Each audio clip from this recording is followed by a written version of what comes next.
Assalamualaikum warahmatullahi wabarakatuh. Perkenalkan, nama saya Muhammad David Zakaria, NRP 0822040071 dari kelas DP4C. Pada video presentasi kali ini, saya akan menjelaskan tentang materi oscillating flow path 3 cylinder untuk tugas alias metode numerik. Pertama yaitu deskripsi kasus. Oscillating flow path cylinder adalah aliran fluida dengan arah bolak-balik dan juga merupakan fenomena kompleks yang melibatkan interaksi antara fluida dan juga struktur silinder. Untuk aplikasi dalam bidang keteknikan, saya akan mengambil contoh pada bangunan offshore. Dapat dilihat pada bangunan offshore ini bahwa di bawahnya terdapat struktur silinder yang menjadi penopang untuk bangunan yang ada di atasnya. Nah, untuk oscillating flow path cylinder ini yaitu sebuah gaya yang dengan arah bolak-balik. Jadi pada kali ini kita akan mengidentifikasi silinder manakah di antara ketiga silinder nanti yang menerima gaya yang paling besar.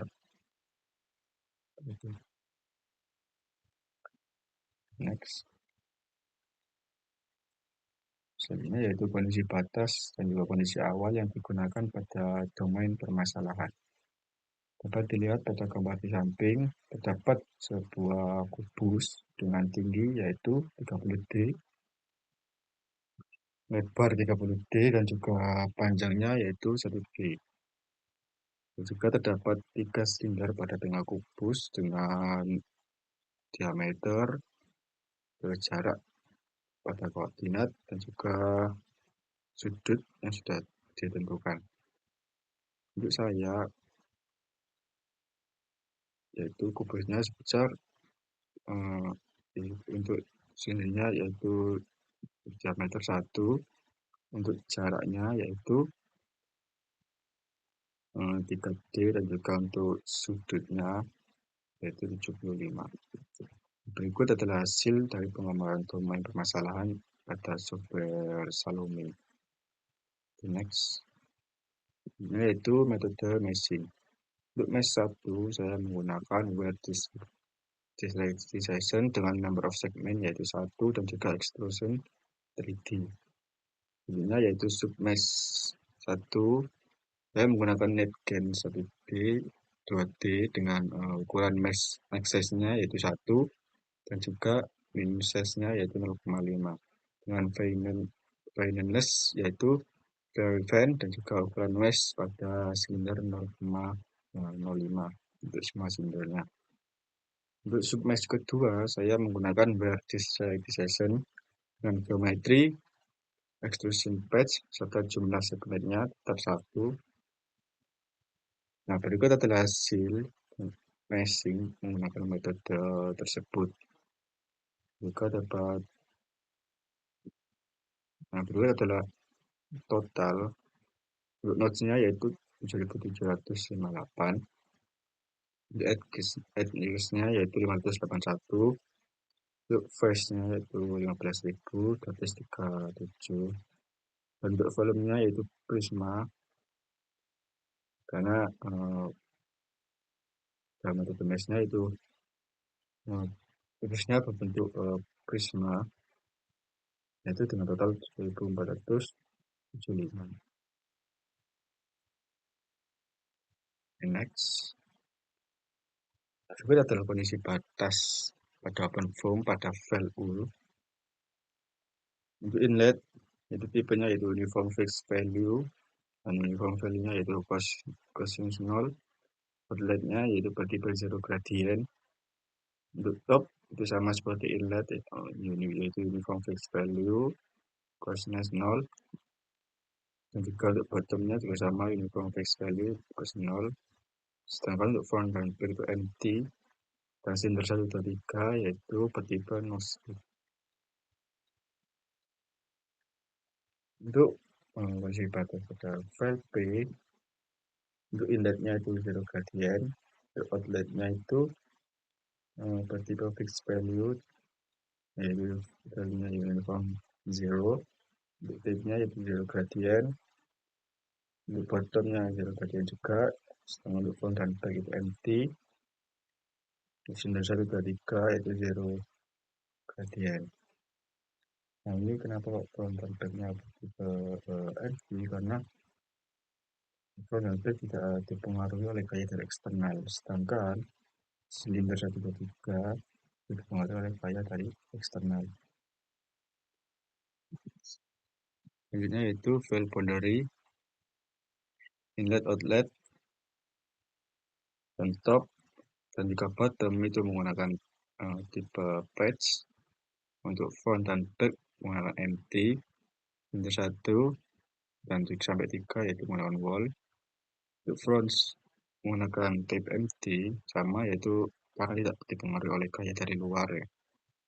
Karena sedangkan silinder 1 sampai 3 menggunakan wall, karena yang kita uji pada kali ini yaitu silinder 1 sampai 3 kita uji apakah di antara silinder 1 dan 3 ini manakah yang terdapat gaya dari eksternal yang lebih besar. Next, to file pada control tick. File control tick ini untuk n-time-nya saya menggunakan 50. Untuk delta T-nya sama seperti pada soal yaitu 0,02. Untuk weight intervalnya yaitu 0,05. Selanjutnya yaitu for koefisien 1 itu bertipe koefisien 1 ya. Itu base-nya yaitu untuk silinder yang pertama. Jadi untuk for koefisien 1 ini berfungsi itu untuk nanti untuk penggambaran dari grafiknya. Nah, untuk grafik sendiri ini berfungsi untuk menganalisis silindernya itu supaya kita bisa mengetahui mana silinder yang mempunyai gaya dari eksternal yang lebih besar. Jadi koefisien itu fungsinya itu untuk itu tadi ya, untuk penggambaran grafiknya. Koefisien 2 sama koefisien 3 sama dimensinya dengan koefisien 1. Untuk hasil grafiknya akan berbeda nanti. Oke, next selanjutnya yaitu file transfer properties dan FV solution. Itu versinya itu menggunakan 2.0 dan juga untuk inpunya yaitu 0,01. Next. Nah, berikut adalah Photoshoot animation dari hasil pengerjaan saya bisa Parvi. Nah, inilah yang disebut aliran bolak-balik yang mengitari dari masing-masing silinder. Jadi kita akan menganalisis manakah di antara ketiga silinder ini yang menerima gaya arus bolak-balik yang lebih besar.